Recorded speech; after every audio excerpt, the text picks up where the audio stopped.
ಗಟ್ಟಿತನ ಏನು ಇರೋದಿಲ್ಲ. ಮತ್ತೆ ನಮ್ಮ ಮಹಾತ್ಮ ಗಾಂಧೀಜಿ ಅವರೇ ಹೇಳಿದ್ರು ಮಾತೃಭಾಷೆಯಲ್ಲಿ ಶಿಕ್ಷಣ ಅಂತ. ಮಾತೃಭಾಷೆಯಲ್ಲಿ ಯಾರು ಶಿಕ್ಷಣವನ್ನ ಕಲಿತಾರೋ ಅದು ತುಂಬಾ ಪರಿಣಾಮಕಾರಿಯಾಗಿರ್ತದೆ ಅನ್ನೋ ಒಂದು ನಿಟ್ಟಿನಲ್ಲಿ ಸಾಕಷ್ಟು ಕವನಗಳನ್ನ ಒಂದು ಲೇಖನಿಯಿಂದ ಸಾಕಷ್ಟು ಕೃತಿಗಳು ಹೊರಗೆ ಬರಲಿ ಅಂತ ನಾನು ಆಶಿಸ್ತೀನಿ. ಅವರಿಗೆ ಈ ಮೂಲಕ ನಾನು ಅಭಿನಂದನೆಗಳನ್ನ ಹೇಳ್ತಾ ಅವರ ಕೃತಿಯ ಕುರಿತು 2 ಮಾತುಗಳನ್ನ ಮುಗಿಸ್ತೀನಿ. ಈಗ ಮುಂದಿನ ಕೃತಿ ನನ್ನ ಒಂದು ಸೌಹೃದಯಿ ಸ್ನೇಹಿತೆ ಡಾಕ್ಟರ್ ಶ್ರೀದೇವಿ ಸೂರ್ಯ ಸುವರ್ಣಕಂಡಿ ಅವರು ಬರೆದಂತಹ ಕಾಣದ ಕಡಲಿಗೆ ಅಂತ. ನಾನು ಆಗಲೇ ಹೇಳಿದೆ ಅತಿದರ್ಪಣೆ ಕವಿನಾಮ ವಿಶ್ವವನ್ನು ಪ್ರತಿಫಲತೆ ಅಂತ. ಇವರು ಕೂಡ ಸಾಕಷ್ಟು ವಿಷಯಗಳನ್ನ ಈ ಕೃತಿಯ ಕುರಿತು ಕೃತಿಗೆ ವಸ್ತುವಿಯನ್ನ ಬರೆದಿರುವಂತರು ಡಾಕ್ಟರ್ ರಘುವೀರ್ ಜಿ ಕುಲಕರ್ಣಿ ಅಂತ ಹೇಳಿ. ಇವರು ಮತ್ತೆ ಇವರ ಈ ಕೃತಿಗೆ ಒಂದು ಮುನ್ನುಡಿಯನ್ನ ಬರೆದಿರುವಂತವರು ರಾಜಶೇಖರ್ ಹೊಸಟ್ಟಿ ಅಂತ ಹೇಳಿ.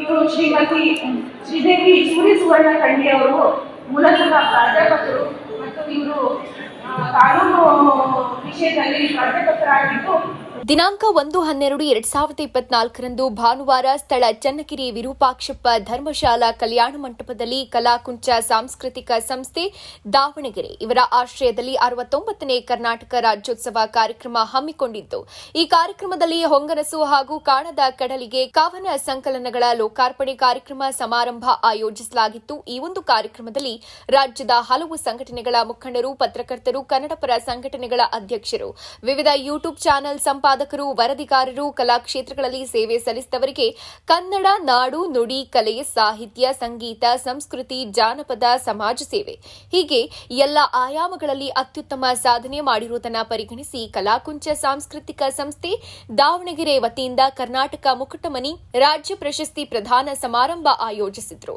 ಹಾಗೂ ಈ ಕಾರ್ಯಕ್ರಮದಲ್ಲಿ ರಾಣೆಬೆನ್ನೂರು ಜೆಬಿ ದೇವೇಂದ್ರ ಕುಮಾರ್ ಯುವ ಕವಿ, ಕನ್ನಡ ರಾಜ್ಯೋತ್ಸವ ಪ್ರಶಸ್ತಿ ವಿಜೇತರು, ಕರ್ನಾಟಕ ಪವರ್ ನ್ಯೂಸ್ 1 ಸಂಪಾದಕರು ಇವರಿಗೆ ಕರ್ನಾಟಕ ಮುಕುಟಮಣಿ ರಾಜ್ಯ ಪ್ರಶಸ್ತಿಯನ್ನ ನೀಡಿ ಗೌರವಿಸಲಾಯಿತು.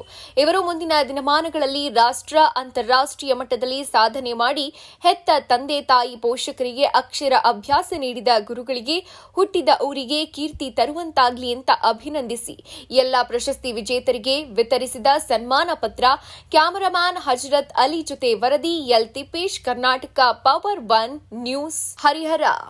ನಮ್ಮ ಮೈಕಿನವರಿಗೂ ಆಗಮಿಸಿರುವ ಇವರೇ ಮುಕುಟಮಣಿ ಪ್ರಶಸ್ತಿ ಬಂದರೆ ಅವರ ಪೋಷಕರು, ಅವರ ತಂದೆ ತಾಯಿ, ಅವರ ಪತ್ನಿಯವರಿಗೆ ಪತಿ, ಹೀಗೆ ಎಲ್ಲರೂ ಸಾಕಷ್ಟೊಂದು ಚೆನ್ನಾಗಿ ಬೆಳೆದಿದೆ.